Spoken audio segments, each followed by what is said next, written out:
Hello friends, સ્વાગત છે તમારું અમારી ચેનલ ખાના પીના ફૂડ્સમાં। માતાજીના નવનોરતા આવી રહ્યા છે તો ઘણા લોકો નવનોરતાનો ઉપવાસ કરતા હોય છે, તો તેમના માટે આજે આપણે બનાવીશું ફરાળી ખીચડી। તેને બનાવવી એકદમ સહેલી છે અને તે શાકભાજી અને પ્રોટીનથી એકદમ ભરપૂર છે। જો તમે નવરાત્રિમાં ઉપવાસ કરો છો તો તમે આ ખીચડી તો એક વખત જરૂરથી ટ્રાય કરજો। તો તેના માટે મેં અહીંયા આંબો લઈ લીધો છે અને ત્યાર પછી માંડવીના દાણા લઈ લીધા છે, એક ગાજર, એક બટેકું, એક ટમેટું અને એક લીલી મરચી અને વટાણા લીધા છે। તમે જ્યારે આ ખીચડી ફરાળ માટે બનાવો ત્યારે તમારે વટાણા ન લેવા। ત્યાર પછી હવે આપણે એક પેન લઈ લેશું અને પેનમાં 2 થી 3 ચમચી જેટલું તેલ નાખીશું। તેલ ગરમ થાય એટલે આપણે તેમાં વઘાર માટે જીરું નાખીશું અને ત્યાર પછી મીઠો લીમડો અને થોડી એવી હિંગ નાખીશું અને પછી આપણે તેમાં લીલી મરચી નાખીશું। એ બધી વસ્તુને એકદમ સારી રીતે મિક્સ કરી લેશું અને ત્યાર પછી આપણે તેમાં માંડવીના દાણા નાખીશું। માંડવીના દાણાને આપણે 2 થી 3 મિનિટ સુધી તેલમાં શેકી લેવાના છે।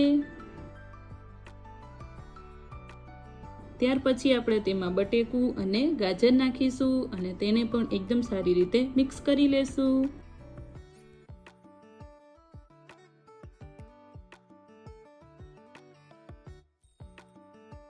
હવે આપણે તેમાં સ્વાદ પ્રમાણે મીઠું નાખીને તેને 2 થી 3 મિનિટ સુધી ચડવા દેશું। ત્યાર પછી આપણે બટેકાને ચેક કરી લેશું। તમે જોઈ શકો છો આપણું બટેકું થોડું એવું સોફ્ટ થઈ ગયું છે, તો હવે આપણે તેમાં ટમેટું નાખી દેશું અને તેને એકદમ સારી રીતે મિક્સ કરી લેશું। ત્યાર પછી આપણે તેમાં અડધી ચમચી જેટલી હળદર નાખીશું અને તેને મિક્સ કરી લેશું। આ રીતે ટમેટા થોડા સોફ્ટ થઈ જાય એટલે આપણે તેમાં અડધી ચમચી જેટલું લાલ મરચું પાવડર નાખીશું। વઘારમાં આપણે લીલી મરચી નાખેલી એટલે આપણે લાલ મરચું થોડું ઓછું નાખીશું। મરચું તેલમાં પાકી જાય એટલે આપણે તેમાં 1 થી 1.5 ગ્લાસ જેટલું પાણી નાખીશું। પછી આપણે તેને એકદમ સારી રીતે મિક્સ કરી લઈશું અને તેમાં એક ઉભરો આવે ત્યાં સુધી તેને ઉકળવા દેશું। આ રીતે પાણી ઉકળવા માંડે એટલે આપણે તેમાં આંબો યા તો મોરૈયો નાખી દેશું। તમે જેટલો મોરૈયો યા તો આંબો લ્યો છો એનાથી આપણે 3 ગણું પાણી લેવાનું છે, કેમ કે મોરૈયો યા તો આંબો પાણી શોષી લેશે।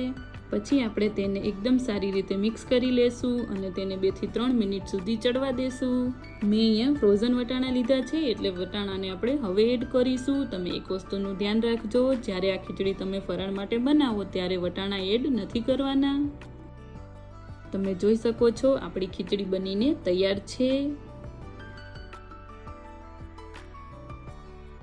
તો હવે આપણે તેમાં ખટાશ માટે 2 ચમચી જેટલો લીંબુનો રસ નાખીશું। જો તમારી પાસે લીંબુ ના હોય અને ખીચડીને તમારે ખાટી બનાવવી હોય તો આપણે જ્યારે ખીચડીમાં પાણી નાખીએ છીએ ત્યારે એની જગ્યાએ ખાટી છાશ નાખવાની અને ત્યાર પછી આપણે તેમાં કોથમીર નાખી દઈશું। તો તૈયાર છે માતાજીના નવનોરતાના ઉપવાસમાં ખાઈ શકાય તેવી ફરાળી ખીચડી। આ ખીચડી એકદમ સરસ બનીને તૈયાર થાય છે અને શાકભાજીથી પણ ભરપૂર છે, એટલે કે પ્રોટીનથી પણ ભરપૂર છે। તો તમે પણ એક વખત આ રીતે ખીચડી જરૂરથી ટ્રાય કરજો। મેં અહીંયા ખીચડી ઉપવાસ વખતે નથી બનાવેલી એટલે મેં એમાં વટાણા એડ કરેલા છે। જો તમે ખીચડી ઉપવાસ માટે બનાવો ત્યારે તમારે વટાણા એડ નથી કરવાના।